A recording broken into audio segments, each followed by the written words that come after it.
Ate, naririnig mo ba yun? Andito na naman si Daddy. Magtago tayo, bilis.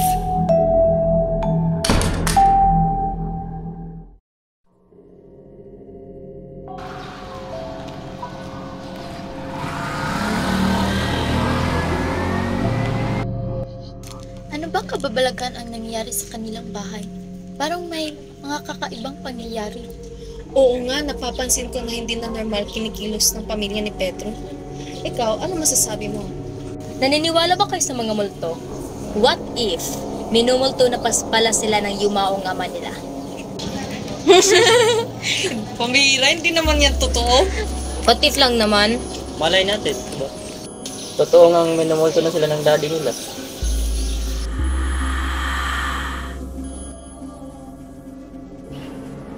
Sa mundong ito, tila ba't sa akin lamang ang bigat ng pigati? Yvette! Nagsusulat ka na naman? Hindi pantay ang hati ng lungkot. Tila't sa akin lamang naglalabas ng luha ang mapait na realidad. Gracia! Bakit hindi mo inugasan yung mga pinggan? Halika dito!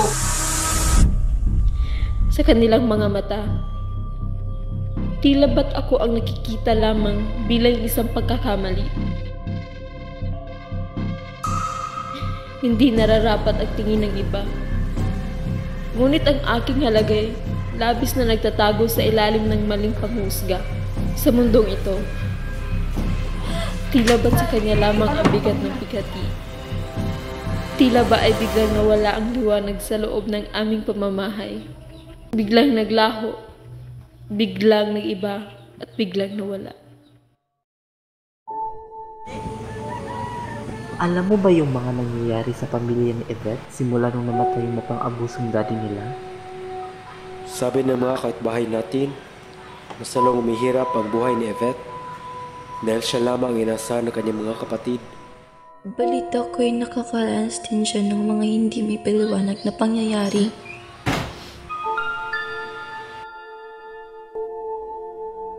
Sa likod ng tahimik na kalsada, may lihim na bumabalot sa kanilang pamilya.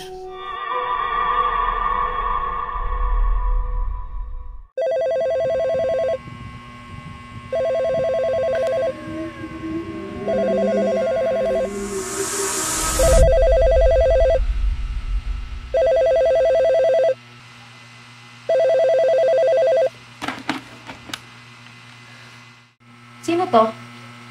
Ba't tawag ka ng tawag? Ating gabi na. Nakakadisturbo ka ng tao. Sa isang gabing payapang inakala. Anak, ako to, ang ama mo. Patawarin mo ako sa lahat ng nagawa ko. Tulungan mo ako.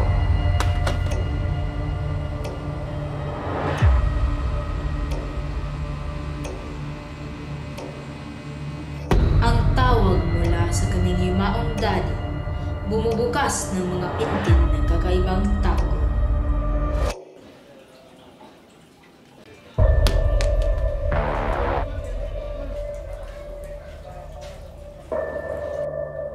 Hindi ko naman to pinagkalaman na. Bakit ito gumalaw?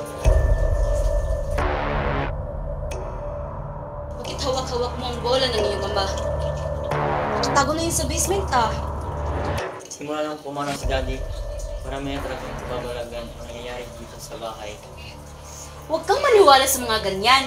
Nagkataon lang talagang malakas yung hangin. Ang mga alaala, bumabalik na parang muto sa kanyang nakaraan. Ano ba yung mga pinagsasabi ng mga kapitbahay na ayaw matahimik ng kaluluwa ni Pedro? Ito ang sabi ng mga kapitbahay. Ano ba itong nakabuhat sa libro ni Yvette? Bakit ba hindi pa tumatahimik ang kaluluwa ni Daddy Lola? Bakit nasabi yan niya? Katanggap kasi ako ng tawag mula kay Daddy. Pagkatapos nun, marami ng mga kababalaghan ang nangyayari sa aming bahay. Hindi ko na alam kung ano ang gagawin. Hindi talaga matatahimik ang kaluluwa ni Pedro. Mas maigi pang sagutin mo lang ang tawag ng iyong ama. Dahil alam ko, marami siyang nais sabihin sa iyo at nang sa ganun siya'y makatawid sa kabilang paraiso. Ang tao ay maaaring magbago, kahit sa kabilang buhay, Iha. Ang kanyang isipan, isang silong ng misteryo at demonyo. Yvette?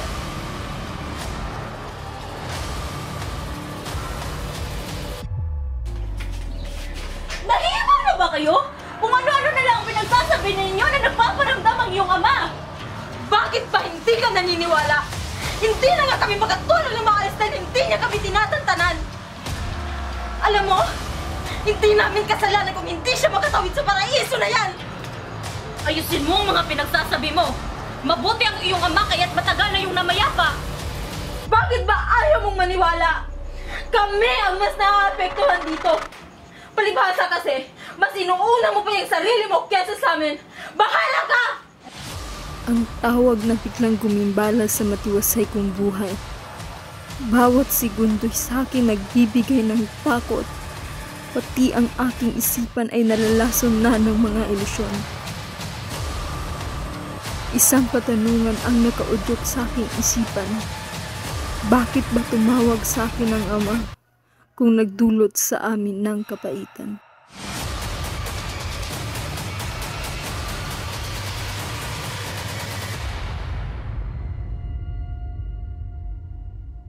Ang tinig ng aking ama ay bumabalik mula sa kabilang mundo at kasabay ng malamig na hangin ay ang pangako ng hinagpis at paghihiganti na tanging dilim lamang ang maaaring magdala.